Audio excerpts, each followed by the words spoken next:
opponents.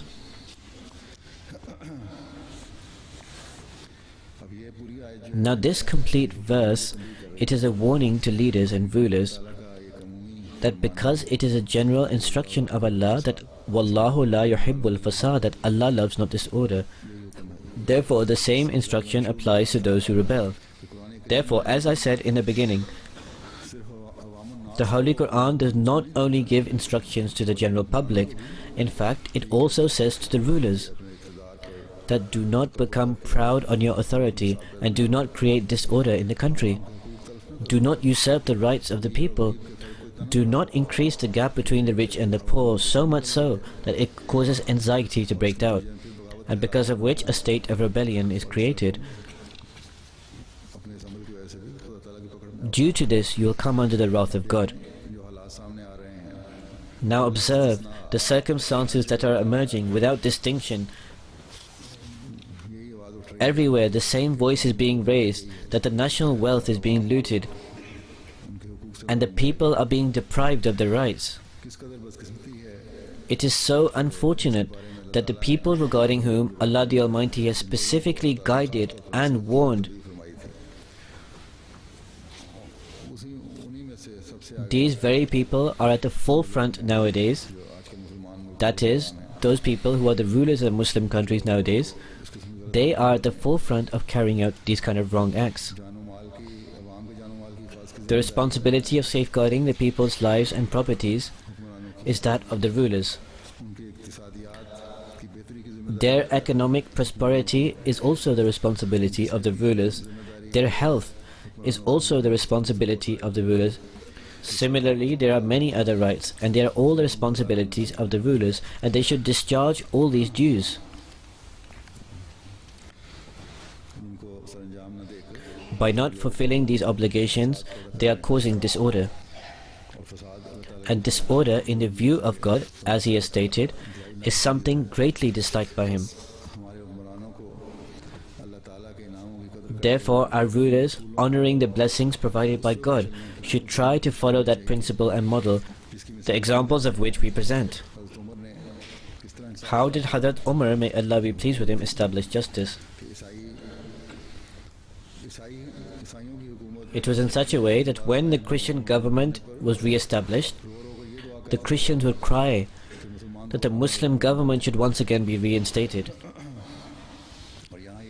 Here the circumstances are such that the Muslim citizen has stood up against the Muslim state because justice is not being established.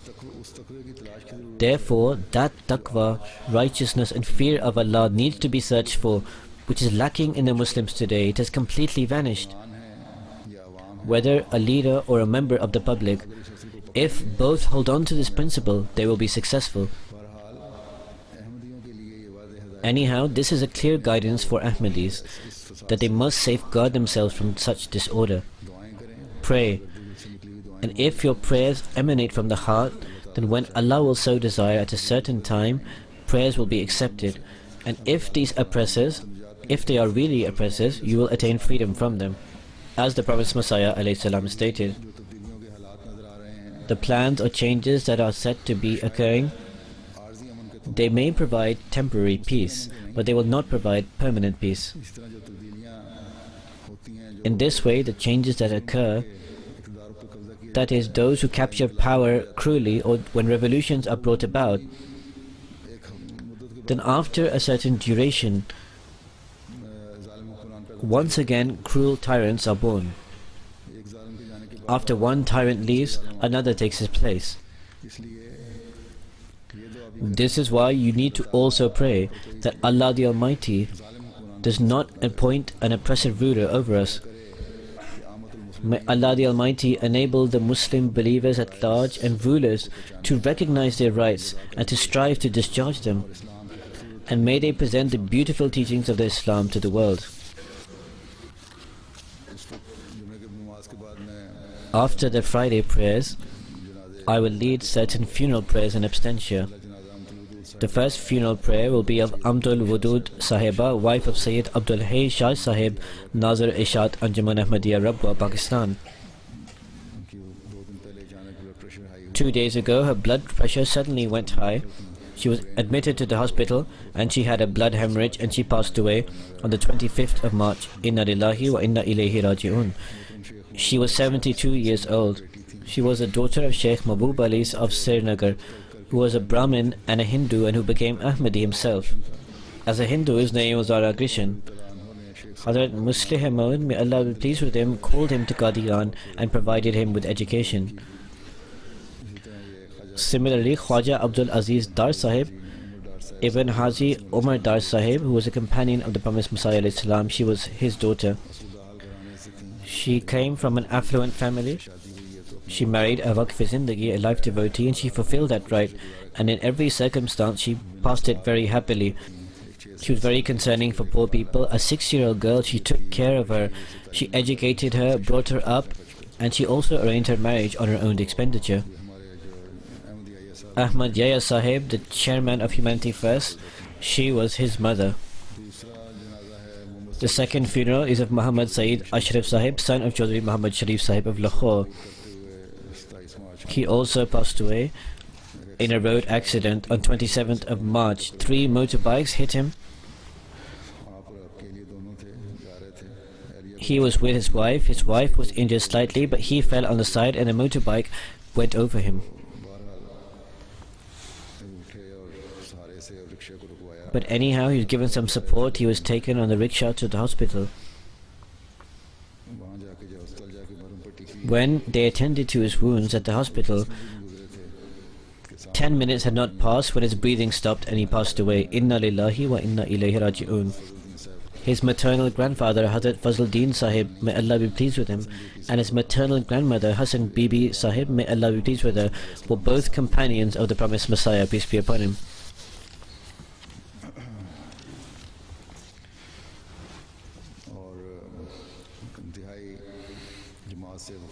He had great loyalty with Jamaat and great sincerity and loyalty with Khilafat. He always partook in Jamaat activities.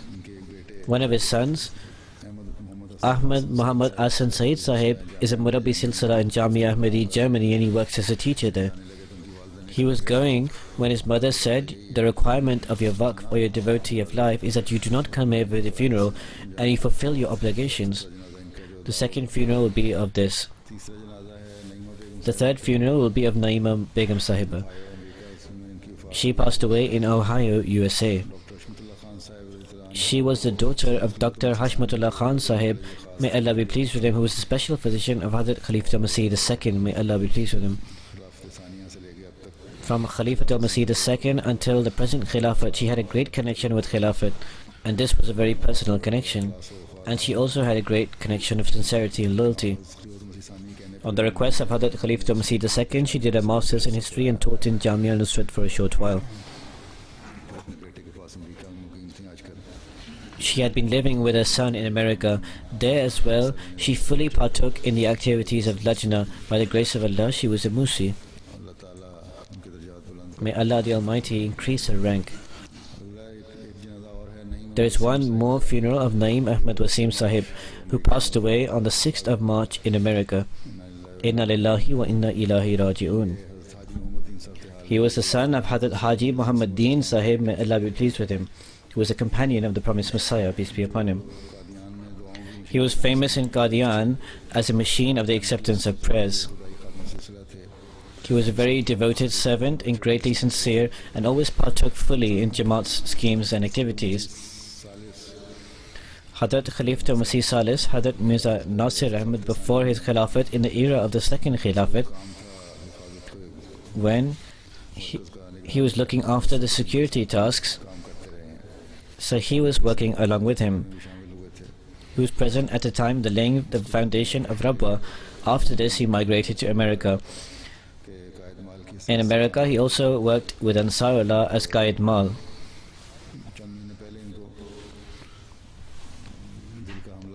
A few months ago, he suffered a heart attack. His condition significantly worsened. When he regained consciousness that this efforts of Ansarullah, he was collecting the Janda, then the first question he asked when regaining consciousness, that the accounts for the collection of the Janda of the mosque, is it being done properly, or has certain bill or certain payment been made or not? May Allah the Almighty increase the rank of all of these deceased, and may their piety continue in the generations. The funeral prayer will be performed after the Friday prayers.